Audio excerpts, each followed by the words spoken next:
वायुसेना को मिलेंगे नए लड़ाकू विमान, टेंडर में अमेरिकी F-15 भी हो सकता है शामिल। नई दिल्ली। भारतीय वायुसेना अपनी ताकत बढ़ाने के लिए 114 नए मध्यम श्रेणी के लड़ाकू विमान खरीदने की तैयारी कर रही है। वायुसेना अगले 4 से 5 वर्षों में वैश्विक टेंडर के माध्यम से इन विमानों को अपने बेड़े में शामिल करना चाहती है। इस प्रतिस्पर्धा में बोइंग, लॉकहीड मार्टिन, दासो और साप समेत कई बड़ी कंपनियां शामिल हो सकती हैं।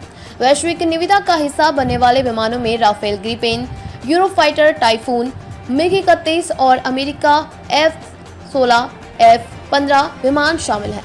इनमें से F-15 को छोड़कर अन्य लड़ाकू विमान पहले ही 126 बहुउद्देशीय लड़ाकू विमानों के लिए पिछली निविदा में भाग ले चुके हैं और उनका मूल्यांकन भी हो चुका है। इस बार दौड़ में शामिल होने वाला एकमात्र नया विमान अमेरिकी कंपनी बोइंग का F-15 स्ट्राइक ईगल लड़ाकू विमान है। रक्षा सूत्रों ने बताया कि 114 बहुउद्देशीय लड़ाकू विमानों को शामिल करने से वायुसेना को अगले 10 वर्षों में अपने स्क्वाड्रन की ताकत बनाए रखने में मदद मिलेगी। इसके साथ ही मार्क 1A और मार्क 2 सहित हल्के लड़ाकू विमान भी वायुसेना में शामिल किए जाएंगे।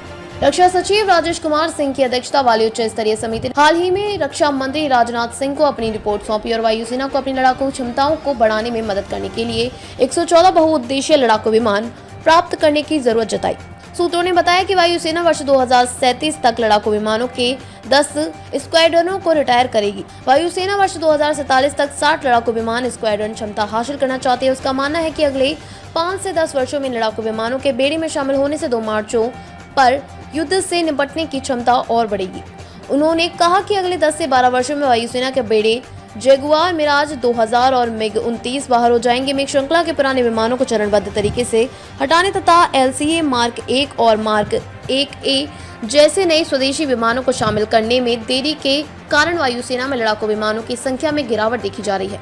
वायुसेना केवल 36 राफेल विमानों को ही अपने बेड़े में शामिल कर पाई है, जो 4.5 से अधिक पीढ़ी की श्रेणी का लड़ाकू विमान है।